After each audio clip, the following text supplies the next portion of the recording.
Hello and welcome to our 8th weekly webinar in a series dealing with the topic CRE Industry Expert Opinions, CoreNet's weekly webinar series, COVID-19 Changing Office Use and Design. My name is Kevin Wright of Herman Miller, and I'm also a member of the Programming Committee for CoreNet Global Canadian Chapter. On behalf of CoreNet Canada, we are pleased to bring you today's event. Delighted to have you chosen to join us. A reminder that our next weekly webinar is scheduled for Tuesday, June 23rd at 2 p.m. and will feature Joanne Chan, Principal SDI, and Greg Quinn, Principal X Design. Please visit the CoreNet website for more information or watch your inbox. As always, registration for membership is free. Non-members pay $10 and all proceeds will be donated to Food Banks Canada. Before I turn things over to our speaker, I wanted to mention that if you have any questions, you can write them in the question box. They will be moderated before the end of the webinar. Now I'd like to introduce today's speaker. Ram Srinivasan is Managing Director of Consulting at JLL, based in Toronto, Canada, and advises clients across the Americas in areas such as portfolio optimization, workplace strategy, CRE transformation, and workplace planning.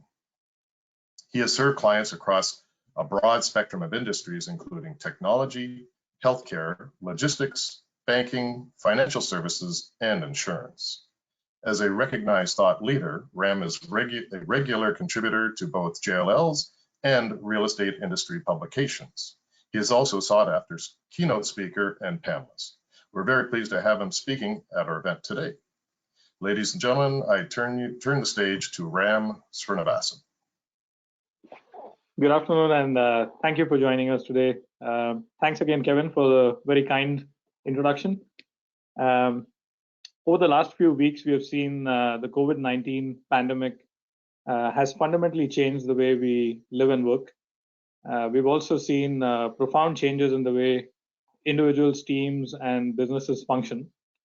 We're now moving into an era where the enterprise will be forced to be more adaptable, while at the same time being more responsible as well.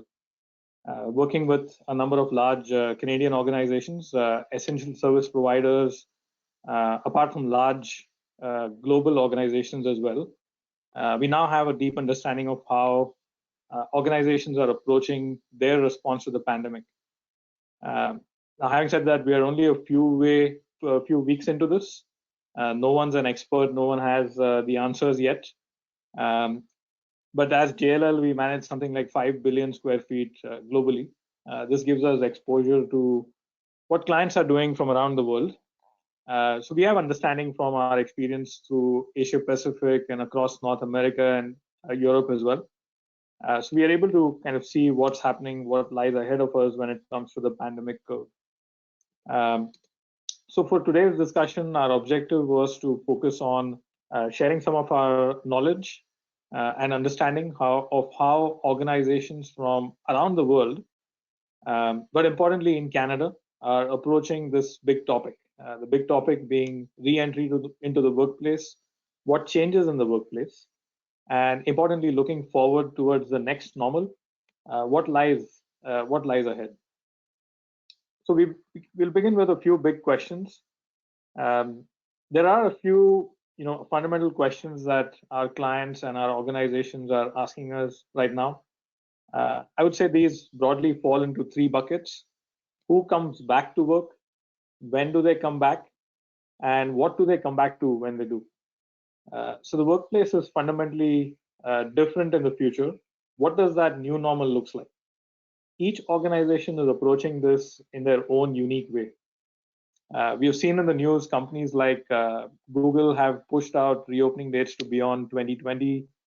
Some organizations have been fairly extreme. Twitter, for example, have said that they'll allow their staff to work remotely on a permanent basis. We've also heard in the news Shopify suggesting they're a digital by default company. While all of these elements are in the news, there are questions being raised. One thing that's clear is that there is no one-size-fits-all solution. So, when we are here, it's always good to take a step back and understand how we got here, how the pandemic is impacting us, and what lies ahead in the future.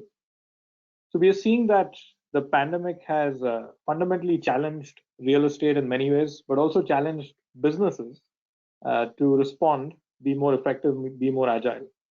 We're seeing that the pandemic has accelerated VUCA, which is basically volatility, unpredictability, complexity, and ambiguity, and has almost caused that combination of those four elements to accelerate.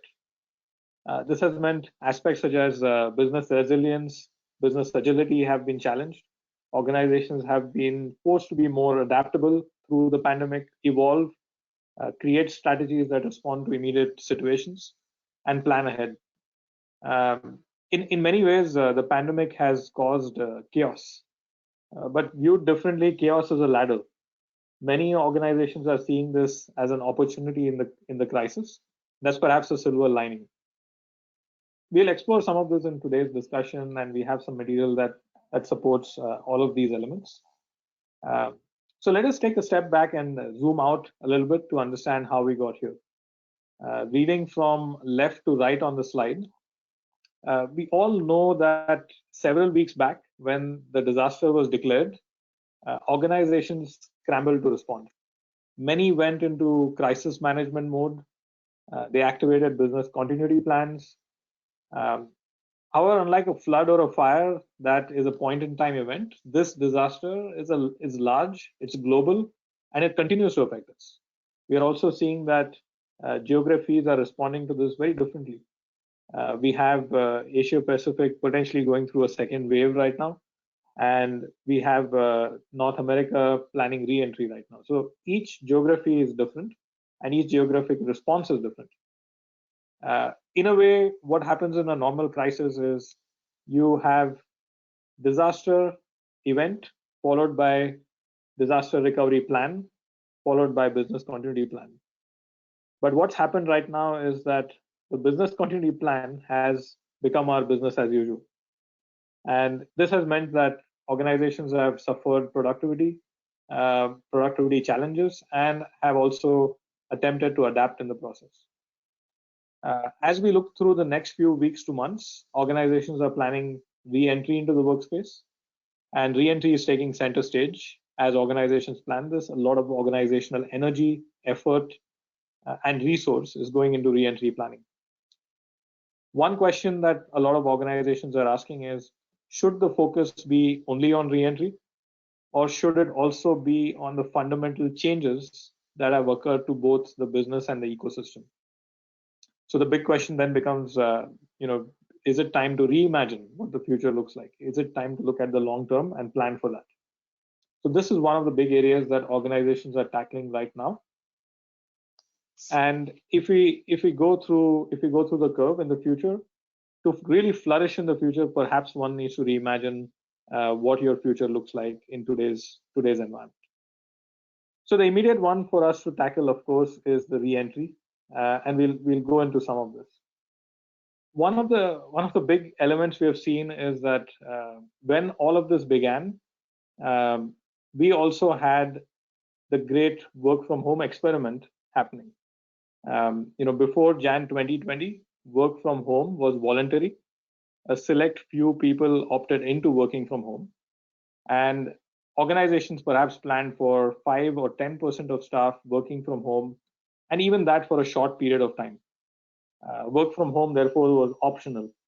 Mobility was available, but mobility at scale, long-term work from home at scale, this was never for everyone, and it was never in organizational plans. Jan 2020 to now, somewhere in March for us in Canada, work from home became compulsory. There was no choice. Organizations had to scramble to do what they could, equip their people with technology, expand use of existing platforms. There was also perhaps a training gap. Everybody wasn't trained to work from home. Teams were not equipped to manage collaboration from home. So individuals did what they could. In fact, as one of the HR leaders put it, this is not really work from home. It's making the best of a bad situation. We've been, of course, at this now for many weeks, well past the 21 days it takes to form a habit. So is this ideal? Perhaps not. But we have done our best to cope. We have done what we as human beings do best, which is adapt. Through the pandemic, individuals and organizations have realized people can be more productive, perhaps working from home in many ways, especially given the right circumstances. Again, this is not for everyone all the time, but could certainly be for many people some of the time. And this is what we are seeing through virtually every survey. Most people would like to have the option to work from home, and every individual, every organization is different. So the choices that they make will be different as well. And we are seeing this really play out through the headlines. And depending on the nature of operations and the ability to work remotely, each organization is taking its own approach to how the future looks, how the future unfolds, and what they propose to do with re-entry and when they propose to do re-entry. Some organizations such as OpenText, even Morgan Stanley, for example, are on record saying they could need much lesser real estate in the future.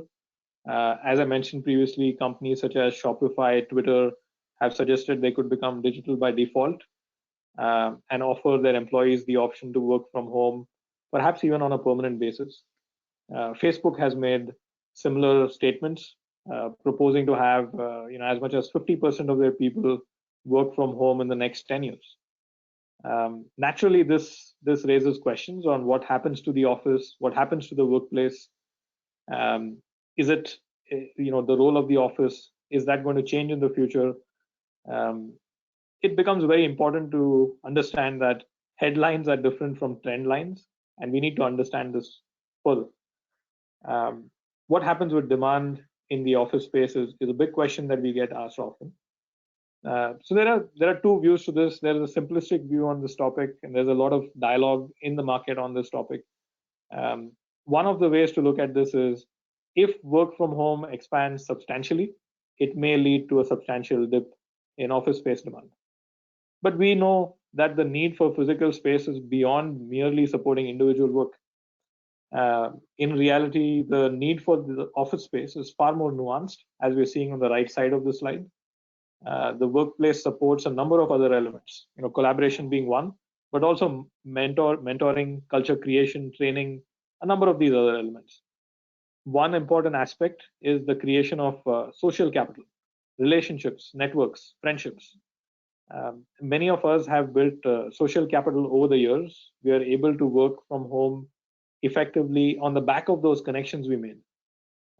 Those who have just entered the workspace, those who have just entered a new organization, those who have just entered the workforce, they have not had this opportunity. So they will struggle when it comes to working from home without adequate support. Moreover, the physical workspace has been, I would say, emblematic.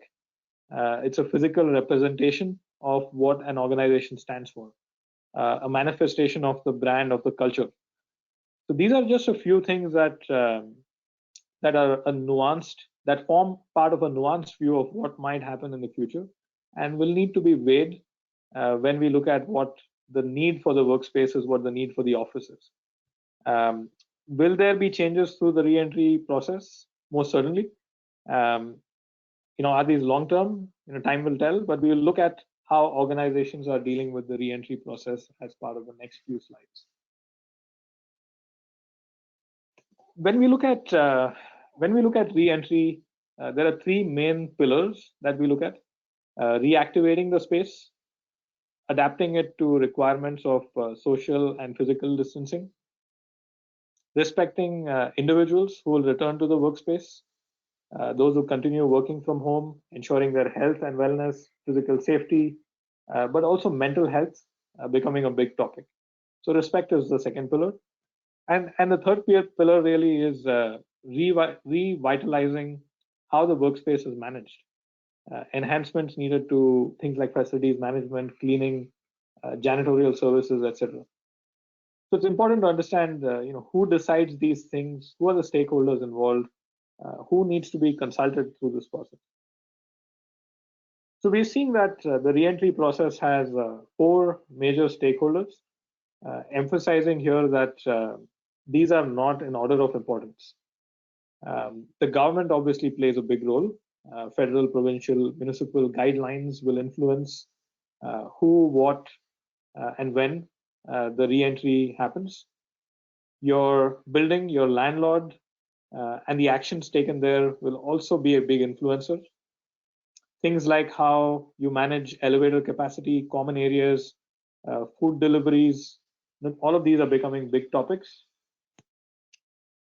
Your organization, the protocols, processes, communications, changes that are in place, all of this will also play a major role.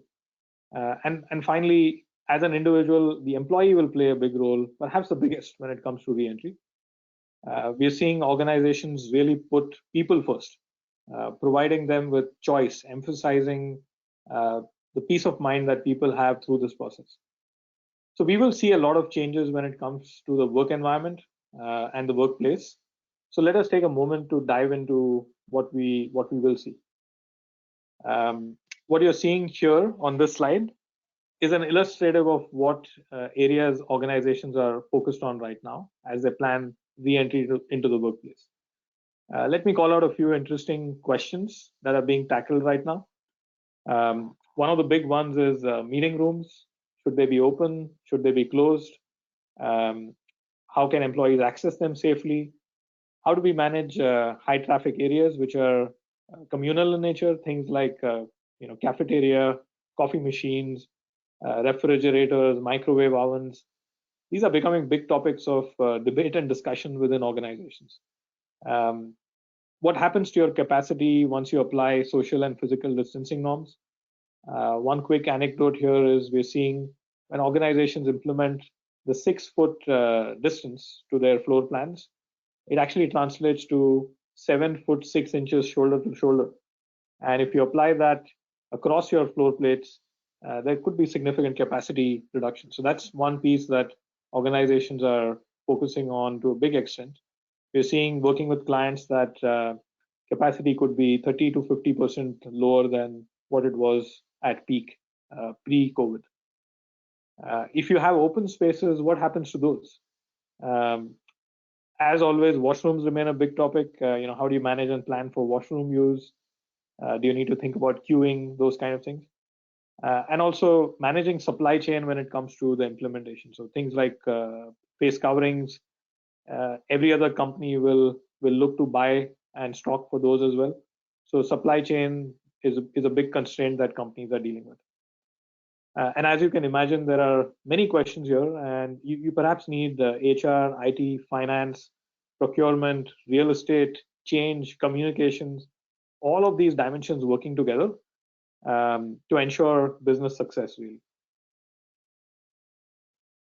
So there are a number of topics that we are considering through this process. Here are the sample of some of the topics we are looking at. There are 4 major segments, if you will.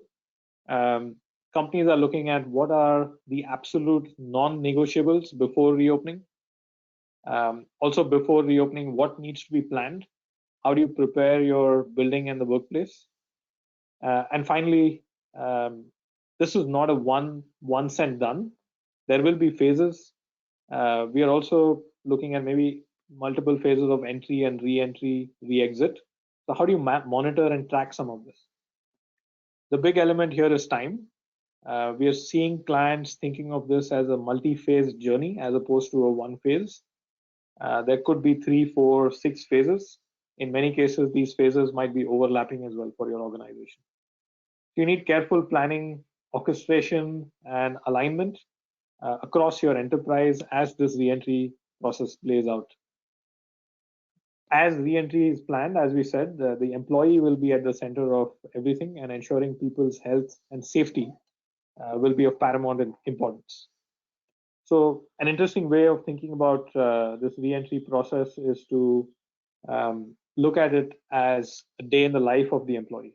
What are the touch points that the employee has before he or she enters the workspace, when he or she is at the workspace, and when he or she exits the workspace? So mapping this journey really tells you what are the different touch points, what are the risk areas, how do you plan your physical environment, what changes are needed, and what kind of communication and change is needed through this process. One way that organizations are thinking about this is as a re-onboarding process. why re-onboarding? How you need to behave in the workplace when you re-enter will be fundamentally different from the way you did in January 2020. We're seeing our clients realize that individuals returning to work have the biggest role to play in ensuring their own health and safety, which is to say, built environment and the building can only do so much. You as individuals can do a lot more. So we're seeing clients really plan and review things like how do you get people to work? How do they enter the building? Things like elevators are becoming a big topic, like I mentioned. What do they do when they enter the workspace? How do they interact with high touch areas? Things like printers, copier rooms are good examples. And how do they interact with their colleagues? Another aspect organizations are considering are for people to do self-checks before they leave their home. Re-entry is therefore almost like a re-onboarding process, like I mentioned, and people will need to adapt to new behaviors in the workplace to keep themselves and their colleagues safe. Careful thought and communication therefore becomes important to ensure people have that peace of mind, as I mentioned, and all of this will likely become features as we enter the next normal. So what does that next normal looks like, and how do you navigate towards the next normal? We saw a version of this slide a bit earlier in the presentation. The important difference here is with all this focus on re-entry, organizations should not lose focus on the bigger picture. Planning for the next normal will become critical.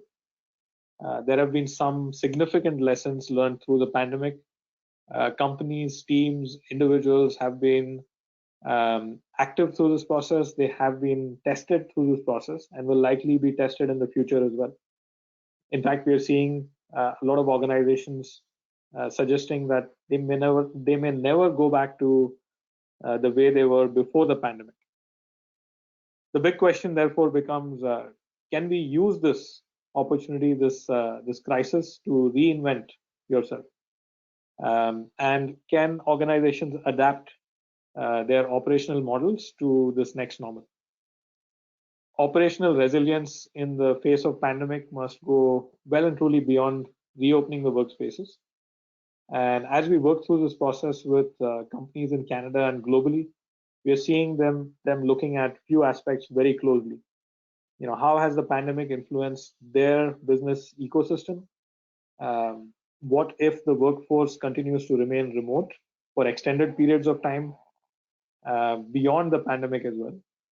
Can they leverage technology better than what they have in the past? How do they convey things like culture in a more digital work environment?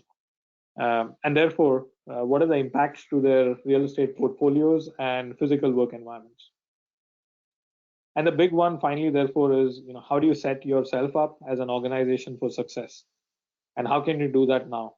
So that's something that every organization that we are speaking with is focused on. We believe, therefore, that we are at an inflection point as of today. If you consider the graph on the screen, most companies, like we said, are seeing some dips in productivity and are considering re-entry into the workplace right now. From here, you could follow one of two paths. One assumption is everything goes back to normal and you're back to where you were January 2020. The issue with this is that many organizations are already planning ahead. They are taking concrete steps and actions today that will refocus how they work in the future, enhance operational performance, improve financial performance, focus deeply on experience their people have in the physical and digital workplaces. They're enhancing how the workplace will be used. They're ensuring that they don't lose the glue that held them together, their culture. They're also ensuring they enable their business agility and resilience and flexibility. So if other organizations are doing this and your organization does not, then that leaves you behind the curve. And therefore, make no mistake, this is an inflection point. It's a pivot point, if you will, and it's an opportunity to set your organization up for success. not just your organizations, yourself as individuals as well for success, to ensure you're able to thrive, flourish in the future. What's interesting, of course, is that what we are seeing is not new. Some of the models that we have had in the past will continue to work. It's an acceleration of some of the models that we have seen in the past. So trends such as technology adoption, digital workflows, a more global distributed workforce, the need for mobility, flexibility, all of these trends have been reshaping how we work over the last 10 years, over the past decade. What the pandemic has done is it has accelerated some of these trends. It has forced us to adapt. Organizations, as they plan for the future, will need to be even more adaptive. They likely need to leverage digital to a greater extent, truly embrace things like social and community responsibility, become more responsible as organizations, and at the same time be more resilient as well. This requires a rethink on several dimensions, as you're seeing on screen. Things like business models, the workforce, and the workplace within your ecosystem, within your organization's ecosystem, have fundamentally transformed. For real estate leaders, it's all about the portfolio, it's all about the workplace and the buildings, and the ability to bring flexibility, adaptability, agility to your plans, so that you're able to change as the businesses change. So what can you do as corporate real estate leaders, and what does this mean for the role of real estate and the workplace? We are seeing that the pandemic has genuinely hit reset on many of our past plans. We have considered over the last few weeks, and will, I'm sure, likely continue to look at in the future, how we can support our people, how we can support individual collaboration, connectivity, whether that's in person or virtually, how we can support mental health and well-being in the future. This is becoming a critical area. Prioritize a whole person approach, not just when the person is in the workspace.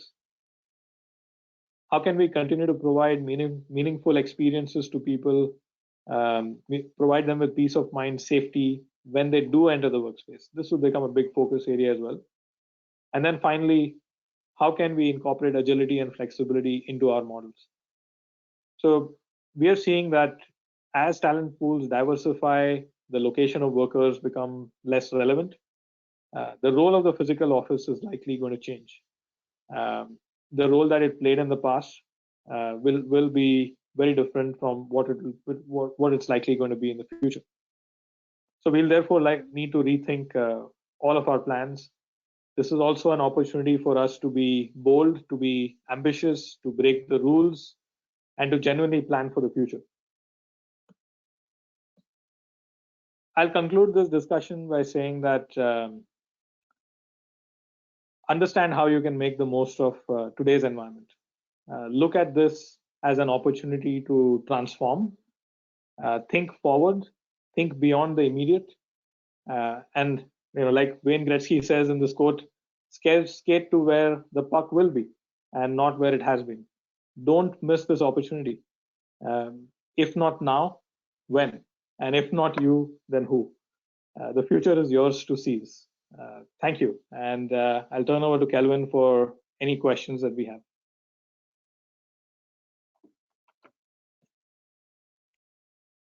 Great stuff.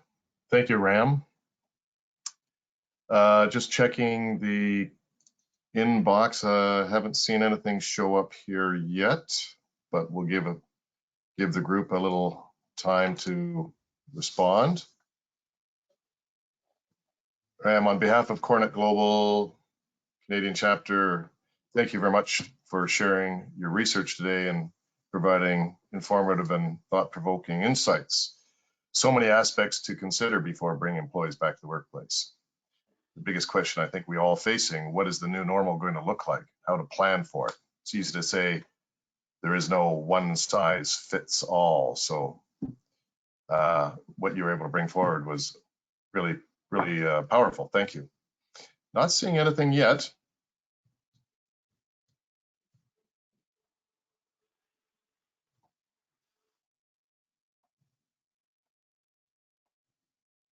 Kevin, also interesting to hear what you're seeing with your clients, with your organization as well.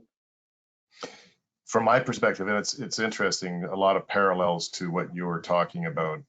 And it's interesting as we talk to each and every organization is in a different place within their planning of bringing people back into the workplace, how they're going to do it. Some of them are wanting to wait longer to see if they can see what the implications are of those who go run quickly. And I think to your point, what you said in there, the government's going to have a lot of influence on this. And I have to say, I think our provincial government has done a really good job of managing the implications of COVID-19. And I think we can stand here today and be quite proud of being in Ontario, because it could have been a lot worse. So hopefully employees and citizens of Ontario will continue to be careful and move forward cautiously. I can say from my perspective, I'm not pleased with the idea of going back to the office and having to wear a face mask. We've learned to work from home. So I'm really happy to go back to the showroom and meet clients there when it's a reason to do it, but not necessarily just for the sake of being at the office. Exactly, and we're seeing some very similar trends as well. I think it's a genuine rethink of what the workplace is used for. So, one of the conversations that we were having earlier today was, when we look at floor plans, the first thing that we have done is we've looked at where the workstations are, but companies are questioning that. They're saying, if you have individual work, why do you need to come to the office? You can work remotely. We have proven that. So the role of the office is going to be very different, and therefore planning the office, what's inside the office, will also be very different. And I think we have stood on our soapboxes and preached this for the last decade or so: activity-based working and activity-based workplace design. Like with technology, I think this will accelerate as well. Through the pandemic, people will really reconsider what the workplace stands for, what it's used for. Is it used for more collaborative work? Is it used for more social capital building? Is it used for more innovation? Is it used for learning and training? These kind of things, I think, will become very, very critical going forwards. We've also heard in the news, I love this quote, by the way, from Satya Nadella, Microsoft. He says, Microsoft is not a know-it-all organization. It's a learn-it-all organization. Yeah, exactly. So if we are to become learning organizations, I think the workplace can play a massive role in that. Yeah, I agree completely. And you know what? You think about what the workplace looks like. I have a tendency to agree with you. It's about building culture. It's about we, not so much me. We've proven to be able to do the me at home. So let's do the we at the office and build the space that supports that. I see on my left-hand side, there are no questions at this point. It's 2:33. I have a last little bit of an announcement here before we run. Again, Ram, thank you very much for your insights today. Really appreciate that. A reminder that we have scheduled webinars every Tuesday at 2 p.m. And as a result of that, I'm very pleased to announce that as a result of our webinars, we have raised over $3,000 to date for Food Banks Canada. That's a really fantastic thing to hear, because I know every dollar feeds lots of people on a daily basis. So this will go towards their COVID-19 response fund. Thank you to Ram. Thank you to all of you who have attended today. Enjoy the rest of your day. Stay safe, play fair, be good. Thanks. Thank you. Thanks, Kevin. Thanks, everyone.